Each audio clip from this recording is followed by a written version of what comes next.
This is amazing. This is absolutely amazing. I'm buzzing around the room here, meeting people, and just the nicest folks in the world. And those that I stopped, I made you promise to laugh at the jokes tonight, so I would really appreciate that. Thank you, Ellen, for the kind words. I appreciate it. And what an awesome thing you guys are doing here. This is really amazing. I had an opportunity to speak with Ellen at some length on a phone call. We played phone tag for about 3-4 months. Ellen had some personal things going on, some loss. I think she incurred somebody passed or something, and I had some as well. And so we put the whole thing on hold, and then we finally connected for a pretty intense half-hour conversation on the phone. We talked, interestingly enough, about ministry. We talked about, you know, we have one body, right? And if we have a ministry, we are using that body in that ministry. And if we're in earthly warfare, you better watch your food and water supply, because that's where the enemy's coming, right? To the food and water. But it's not unlike that with us in our spiritual warfare, our day-to-day battles that we may incur. So I would just encourage you that the essence of the message is this, that our body's trying to heal, repair, restore, maintain, fix itself all day long. And the better we do with the raw materials, our raw materials, the more we give it, the better raw materials, the better the body does at healing, repairing, restoring. So wellness, folks, is your default setting. And we're going to buzz right into this. I've got some material to cover. We're going to try to keep it light and keep it moving. Housekeeping. Number one, I'm going to get kind of real tonight, and I'm going to speak about weight. I'm going to speak a little bit about obesity, some of the things we're facing in the country. I want you to know that I deal with some of this myself. I deal with this myself day in, day out. And you guys well know that there's really no finish line. Bob, can we dim those lights, maybe? Can you guys see in the back? Can you see the... We can see fine. Oh, I think, okay, all right, we're good. You have to turn them off. Okay, all right. So, I deal with it as well. I've been heavier, I've been lighter. It's better, lighter, body dysfunction's better. It also dovetails with chronic inflammation. I'm going to elaborate on that in just a minute. I would ask that you hold your questions till the end of the evening, just so that we can get through the material. So we'll launch this. Now, I didn't know exactly what to call this talk tonight. I had a number of different titles in mind. One of them, are you healing your body every day? It's kind of a different sort of concept, right? Okay. Number two, are you suffering from self-induced dietary trauma? Another kind of different concept. Are you feeding your pain? Tonight you're going to walk away with a bit of a different understanding about that very thought. We're going to talk about inflammatory cytokines, the good, the bad, and the ugly. And I'll define that a little bit for you so that you kind of have a sense of what it is and how it's driven in great part by our diet and activity level. You can't fix your health until you fix your diet. Are these good? Is this good material? This is all in your notes, by the way. So if you want to refer back, I love this quote. I don't know if any of you have ever heard of Mark Hyman. Mark Hyman wrote a book called Ultrametabolism. He's a medical doctor, and his quote is, "There's no such thing as junk food. There's food, and then there's junk." Pretty good, right? I mean, good stuff. It's not about skinny jeans. Well, what's it about? It's about health, you know. Your diet determines your biology. What exactly is my biology? Our biology is, again, how the body wants to heal, repair, restore. We can maximize our potential in that arena, and we can only do it through diet. But I decided to call it Welcome to Wellness, because that's kind of all-encompassing. Now, intros. My 88-year-old mother. Did any of you know my father at all? Did you know my father? You look very familiar to me. I want to chat with you later. To the office. Okay.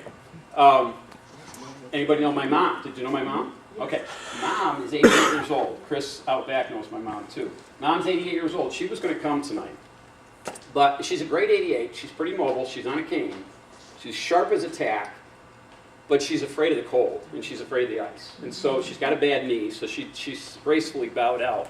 But I wanted to tell a story, which I'm just going to go ahead and tell about my mom anyway. Mom was a big band era singer.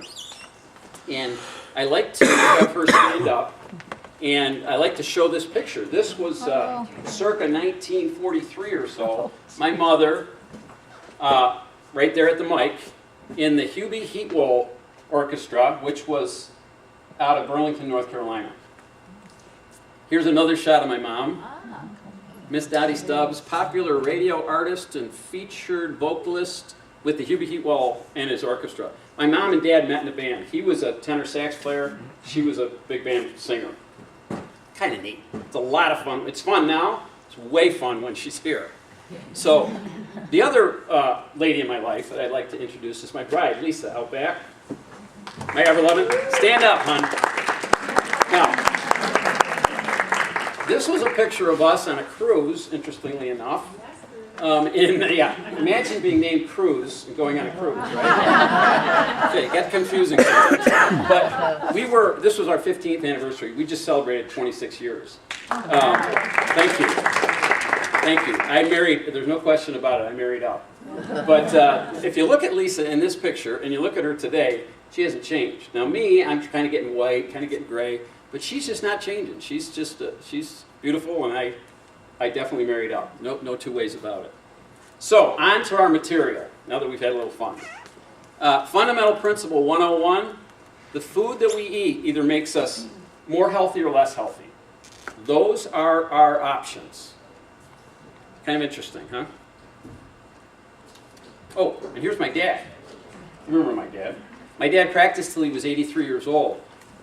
I figure if I can be half the chiropractor and if I can be half the man, I'll be doing very well. He was an excellent role model. He was an excellent father. Passed at 85, which was in 2007. We miss him every day. But every week that goes by, I hear stories of my dad. And you know, someone in the back asked me, "How did you get involved with this?" You know, what? Well, I'm a second-generation chiropractor. He instilled a lot of this wellness ideas into us. And then I had an accident in 1976. I was 18 years old, just graduated from West Hill. And I'll talk a little bit about that as well. But he instilled this in us, okay? And it just blossomed. After my own health challenges, it really kind of blossomed. He taught us a principle called vitalism. And vitalism is, again, the idea that the body heals itself and that we need to provide it with the raw material to do so. Hippocrates, the father of Western medicine, said, natural forces within us are really the true healers of disease. Even Mehmet Oz, right? Mehmet Oz, our late-day Hippocrates, right? Present-day Hippocrates. I've become convinced that the most overlooked tool in our medical arsenal is harnessing the body's own ability to heal through nutritional excellence. We all see what Mehmet Oz is doing these days. Pretty amazing. Now, Stephen Covey, on to my story here. Stephen Covey had a great quote. He says, "We're free to choose our actions, but we're not free to choose the consequences of those actions." So this is a picture of my track team in 1976, the spring of 1976 at West Hill. If you're wondering how old that makes me, it's 56. I am right here. I was a sprinter. I ran the 100, and I anchored our 880 relay team. And I had the world by the tail in those days. This is the day I graduated West Hill. How about that hair? I don't know where that went. That white suit and that green Honda Civic. I was literally on my way down to the Civic Center to graduate from high school on that day. And in October of that same year, I threw some not so great judgments. I had a couple of beers. I was up and Onondaga Hill. I was working a couple jobs. I was going to school. I was exhausted. I climbed in the car, no seatbelt. I only had about 4 miles to drive home. I was on Onondaga Road. I went off the road about 60 miles an hour. I hit a tree stump, and I was thrown through the windshield. And I suffered a compression dislocation of T9, 10, 11. We have some medical people in the room. So you kind of have a sense of what that is. I was paralyzed from the waist down when they brought me in. By the grace of God alone, it was a spinal shock that I dealt with. So much swelling, so much damage to the spine that it shut me down for a couple of months. But we didn't know if I'd be a T10 paraplegic or not. They have me on a striker frame. Have you ever seen one of these? Yeah. Okay. We got a lot of people who know what a striker frame is in here. Striker frame, they don't use this anymore. This was the bed I laid on for about 7 weeks before they fused my back. This piece comes off, this top piece, and these were little outriggers so you could kind of rest your elbows. So I spent 7 weeks on this, and what they would do is they would take this piece and sandwich you in, like the white in an Oreo cookie, and strap you in, and then there was a pivot on one end and the other. They pull the pivot, they flip the bed, and they pull the back off. So I'd either lay on my face or lay on my back. And that was 7 weeks, after which they did a fusion to the area, T9, 10, 11. So my golf swing is a sight to behold, because those facet joints are what move the spine in this direction. The facets in the lumbar spine move it in flexion extension. Your neck kind of has a combination of movements. The thoracic spine rotates mostly. Interesting. Who knew that? We got some medical folks. That's great. This was the first day I sat up. I had lost about 35 pounds. This was about a week after the fusion. There was a fella in community that was making braces. His name was Van Hanswick. No? You're too young. Yeah, you're too young. Van Hanswick molded this polypropylene brace with Velcro up either side. The beauty of this was that it was this or a body cast. I could sleep out of this and I could shower in it. So I lived in that for 4 months. So vitalism, once again, the body wants to heal, repair, restore. It'll always do the best it can given the circumstances. So our default setting is wellness, right?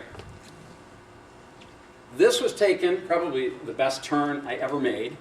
In Utah, 20 years later, my cousin took this picture. And, you know, I'm not the greatest athlete in the world. I've been on skis since I was about 8 years old. But I don't ski bumps anymore. The operative word in my skiing is smooth. I don't have the suspension that I used to have. But I can do this today, all day long, on a nice, wide, well-buffed boulevard and have a ball doing it. So I'm very, very blessed. And somebody asked me in the back of the room, how did you get involved? This is how I got involved. And when I realized that the pain, the chronic pain that I still experience in my back and my legs is managed in great part through diet. If I stay out of the center aisles, I really do pretty well overall. And I'll elaborate on that. If it's, we good? We'll start again. Start again? Okay. Did I stop? I didn't stop yet. Okay. Go ahead.